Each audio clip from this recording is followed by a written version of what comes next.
Hello and welcome to the Evercade Retreat. My name is Gene Jake and today I'm reviewing the Metal Dragon and Life on Mars dual carts from Kai Magazine Software. Kai Magazine Software are a small group of indie developers from Spain. They've developed games for the Intellivision, MSX and Sega Mega Drive. On this collection we have two of their games, both of which are the Mega Drive versions, although I believe they're also on the MSX and possibly other things as well. They also have some other games on the Mega Drive and other formats, which maybe we'll see on the Evercade in the future, who knows. One of which is the sequel to Life on Mars, which is on this collection, called Life on Earth. And there's also an upcoming one called Secret of the Four Winds, which does look quite interesting as well. But we're not talking about those, we're talking about the games on this collection. So let's start off with Metal Dragon. Metal Dragon is a top-down run and gun shoot 'em up, very much in the vein of Mercs. In terms of tone and plot, the game has its tongue firmly planted in its cheek. It has a rather bawdy and distinct sense of humour which parodies the Metal Gear series. There's an absolute buttload of movie references and game references, and your mileage may vary on the humour. I found it mildly amusing. But either way, it's there, but it's fairly easy to ignore if it's not to your taste. As you can probably see on screen right now, the game has some really nice presentation, and again, the humour comes through in this as well, even down to the winners sometimes use drugs slogan advert page thing. Graphically, I think it's very solid, although playing through the whole game, you do notice there's a lot of repetition of graphics. There's not a huge amount of variety in different stages or enemies. The sound effects are suitably meaty. The music is probably the highlight of the game, to be perfectly honest. It really suits the pulse-pounding mood you want for a game of this type. Full on action, just really over the top, and the music works for it just perfectly.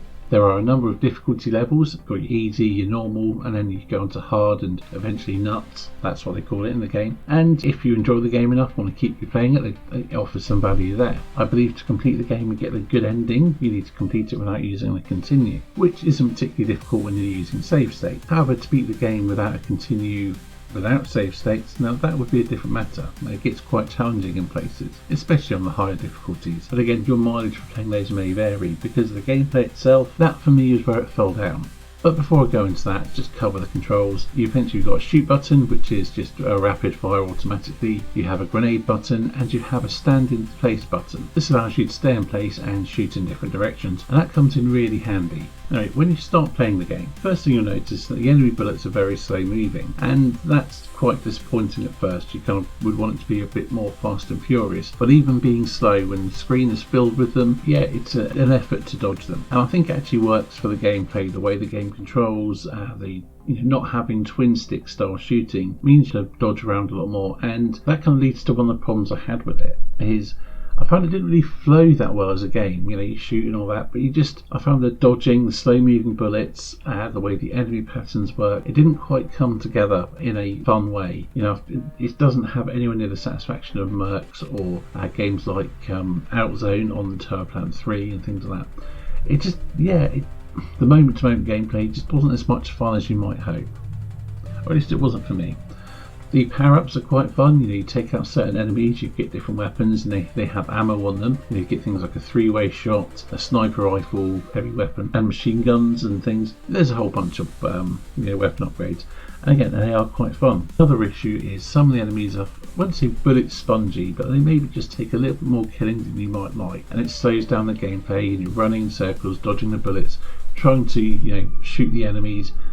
And I say, it just doesn't really seem that much fun. And then you realise that you can just run past most of the enemies through large sections of the game. Even some of the mini boss tanks things you can just run straight past them. And there's a whole bunch of gates, similar to like you have in the blockades in Battle A Volume 5, if you've played that, where you have to use your rockets or just shoot them, and they can take a massive amount of damage. And a lot of the gameplay just becomes more of a chore than fun. Really, within 20 minutes of playing this game, you've seen everything it has to offer, aside from the plot thing and some of the jokes, and it's just not enough there. It feels like there's enough gameplay for a much shorter game, and it's not a massively long game as it is, but the potential for a good game is here. There's a lot of the right building blocks, it just doesn't quite come together. Overall, I would score it a 6 out of 10. It's fine, it's functional, it's just not brilliant. The second game on the collection is Life on Mars. It's a sci-fi Metroidvania. Originally developed for the MSX, it was later ported to the PC and the Sega Mega Drive and possibly other places. Here on the Evercade we have the Mega Drive version, which suits me fine because I like Mega Drive games. I generally have a lot of nostalgia for the Mega Drive. Yeah, it suits me fine. Once again, the presentation is very strong. We have an intro showing a spaceship coming to Mars that's been sent from Earth after they lost contact with the colony on Mars.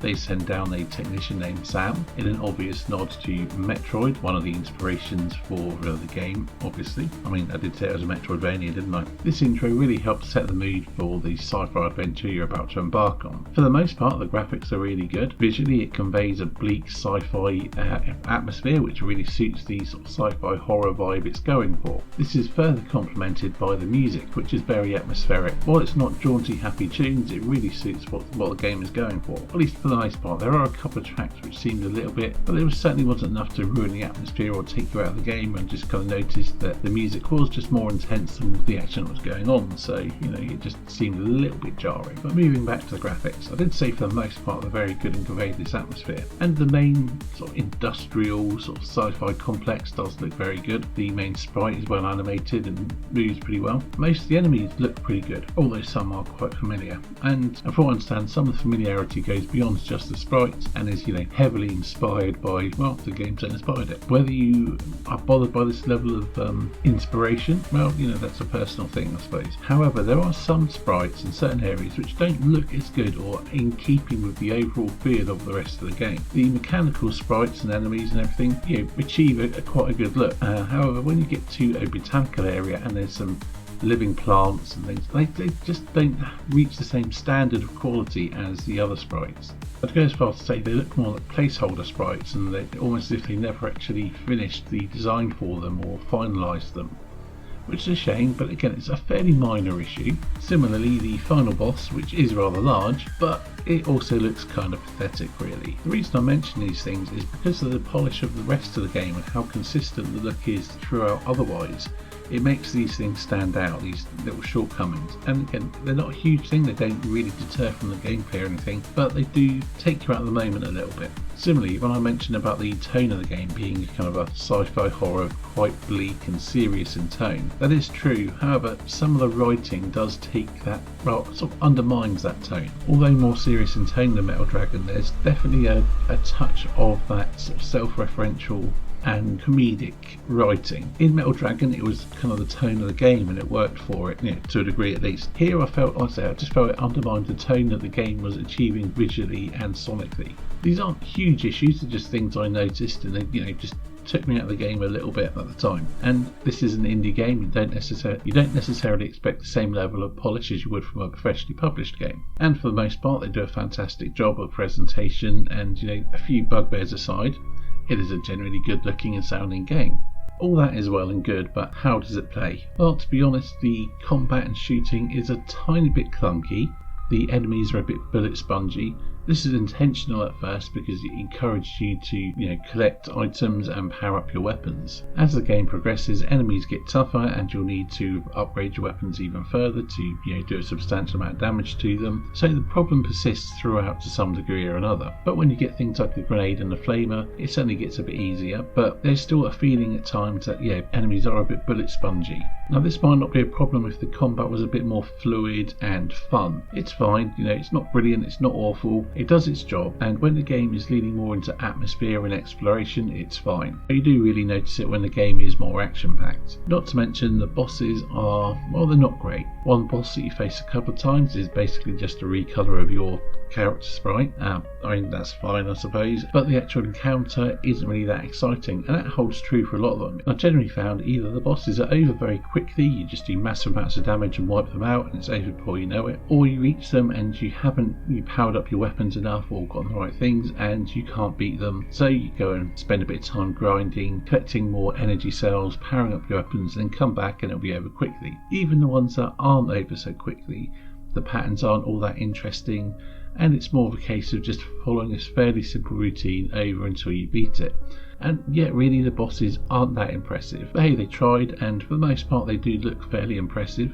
Well, some of them. But as I mentioned, the final boss looks pretty terrible, and the plant boss didn't really look that great either. But it's cool that they've got some big bosses in there. And I mentioned about going back and grinding to pick up energy cells so you can power up your weapons. Yep, that's something you have to do from time to time. It wasn't too drastic. I managed to play through the game without doing it too much, but there were a couple of times when I had to backtrack, get a whole bunch of energy cells, wander back to where I could power up my weapons, and then trudge all the way back to where I was to fight a boss.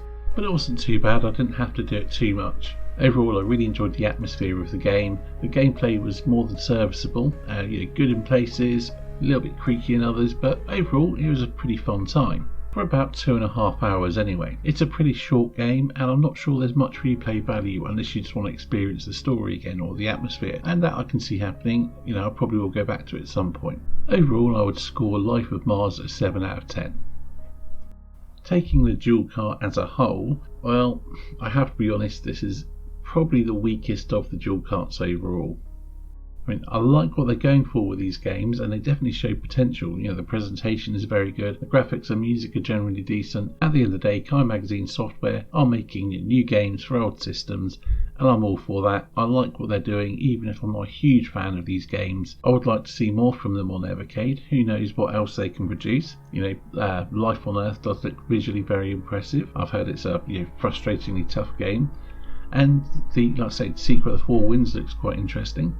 And as I mentioned, I am a fan of the aftermarket scene for the Mega Drive and other systems. I hope they continue to make more games and keep pushing the scene further. But ranking is an Evercade cart, and whether you should buy it or if you take any influence from some sort of nonsense video from some idiot on YouTube. But if you do, it's definitely worth considering. At the end of the day, for $17.99 you're getting 2 solid, if unspectacular games, and you're also helping the aftermarket homebrew indie scene for these systems keep going, and that can't be a bad thing. Ultimately though, I do think it is the weakest of the dual carts so far, and actually tastes will vary, not everyone's going to have the same opinions, but I think the general standard here isn't quite as high as those. I'd score it a 6.5 out of 10. You can have fun with it, they're not bad games by any stretch of the imagination, but I do feel that a Kai Magazine collection that was rounded out with some of their Intellivision or MSX games, or maybe some of their other Mega Drive games, would have been better than the dual cart, using the quantity to offset the quality and short nature of these games. Anyway, that's it for this review. I'll leave you off with a silly song, and I'll see you in the next video. Is there life on Mars? Is there water beneath the surface? Is there